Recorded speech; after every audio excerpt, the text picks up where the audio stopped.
WhiskyJason here, whiskey from the viewpoint of an American in Germany, tasting rare and exotic whiskeys.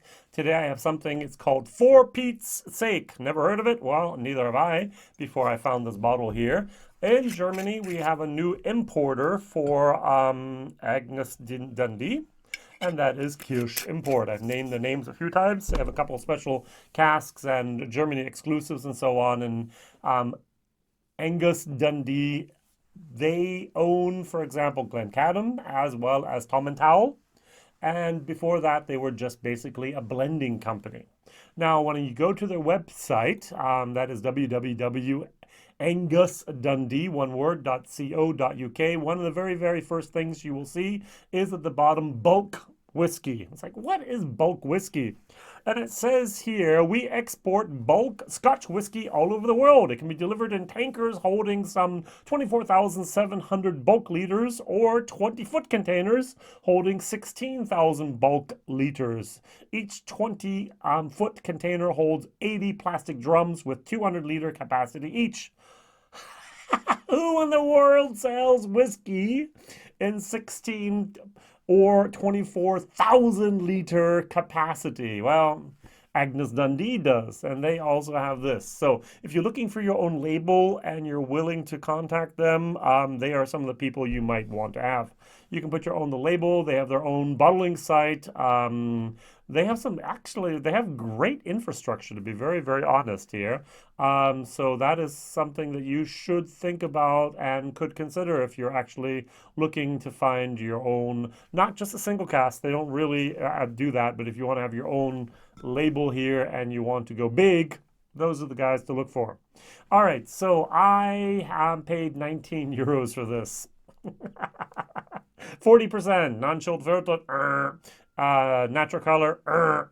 This is your typical bottom shelf type of whiskey. It has a nice little story on the back. I'm going to read this real quick. It says, Peat was a malt man. Well, Peat was a malt man, yay. And one day he shoveled too much peat into the kiln. So Peat shoveled too much peat into the kiln. And with smoke bellowing out of the pagodas. And the distillery manager shouted, "For Pete's sake, what are you doing? There's smoke everywhere." Surprisingly, the whiskey from this very smoky and peaty malt barley was intensively flavored and with an exceptional finish. For Pete's sake, blended Scotch whisky is a tribute to Peat and his rich, smoky, and peaty whiskey. Yay! Where does it come from? We don't know. Is it an Islay whiskey? We don't know. I will be tasting in my next video the double peat, which is from Speyside peat as well as Islay peat mixed together. So this is a blended malt Scotch. This is a blended Scotch. So blended Scotch means it has grain. Blended malt Scotch says it does not. I personally do not like this declaration of different things. Yeah, I like my single malts. And I like my blended malts, and I like my vatted malts, to be very honest. But hey, that's me. Why not just confuse everyone and make them not understand that there's a big, big difference between a Johnnie Walker Red, a blended Scotch whiskey, and a Johnnie Walker Green label 15-year-old, which is a blended malt Scotch, which means there is no grain in this. There is a lot of grain in this. And by the way, this will be my comparison whiskey. Over here in Germany, it costs about half, and the question is this worth about double the price? So I can get this on sale basically for $9.99, and this I can get on sale, as I said, I've seen it for $18.50 online. So, all right, so 40%, and yeah. What else can I say about this here? I don't think there's much more I can add here. So 40%. One second. Yay. Little mosquito. Got him. So, what was it? All right, on the nose, I do get a lot of peat. It's more of a, I probably said this before, maybe you know about me already, but just for my personal information, May 2022, I hope to be an Isler for the very first time in my life. I have a group of about 7 guys joining me, and we're going to visit all of the different distilleries there.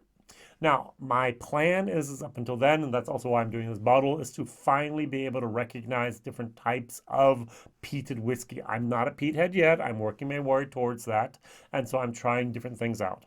And to be very honest, this smells like it has almost a little bit like art bake peat, which is probably not going to happen. They're not going to sell off their peat whiskey to someone, some independent bottle like this. So I'm probably going to guess it's going to be a Coile. So it should be a little bit lemony and a little bit of a bonfire type of smoke in here. In my German video, I actually compared it to this at the very beginning. That's a different type of peat. Iodine peat. I finally understood what the people meant with iodine compared to a sweet lemony or a bonfire type of moment. The Lafroig is totally different. By the way, my ranking was my best, my second best, my third best. Not because it's worse, just because of my own personal preferences here. All right. So that was one of those moments where when you compare things, you go, now I understand what that means, a sweet smoke and a more of a iodine smoke. And that's what happened there. All right, 40%. I get a very, very interesting vanilla caramel, a little bit of citrus, earthy type of bonfire smoke here. So cheers.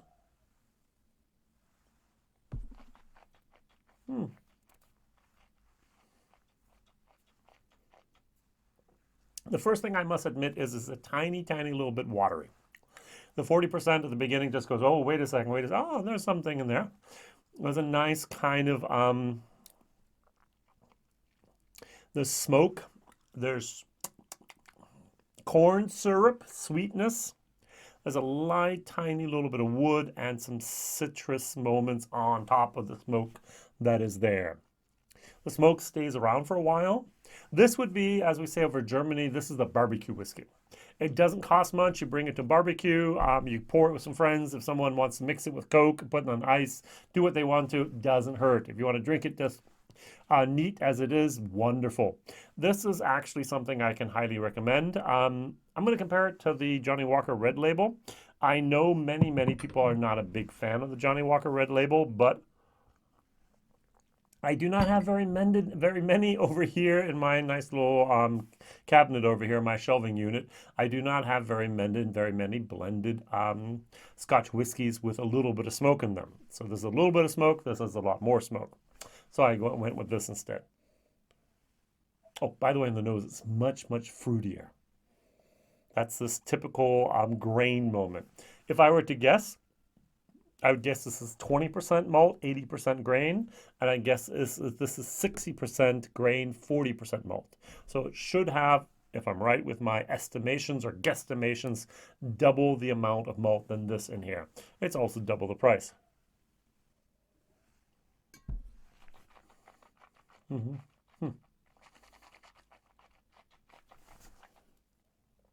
What displays itself here is how much better integrated the alcohol is in the For Pete's Sake. This is a very well crafted, blended Scotch whiskey. This, on the other hand, is a mass product with a little bit of bite in there, a nice little bit of fruitiness from the Cardew going in there. I really get the Cardew today. There's a little bit of that Talisker in there. There's some Coile in there probably as well. Here we have the different distilleries. So what do we have? We have Coile, we have Talisker, we have the Cragganmore. Yeah, I forgot about the Cragganmore here. Maybe even the Linkwood going in here with a lot of grain there. This is not my favorite. This is more of a C minus, maybe even D++ product. This is actually not bad. This is actually a C product. I can buy this. You can taste it. You can, if you can find it, you can actually enjoy it. Value for money. Listen, B minus.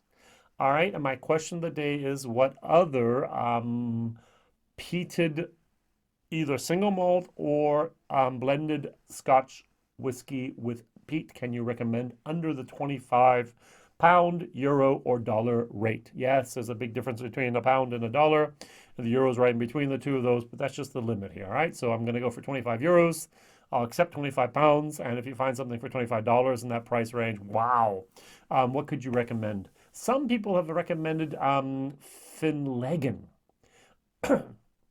Finlagen is imported by, excuse me, Whiskey Max here in Germany. I haven't had one yet, but some of my fellow YouTube colleagues are very impressed by the value for money ratio there. Good, one last try here. As I said, the nose is pleasant. The entry into the mouth is a little bit weak, a little bit watery.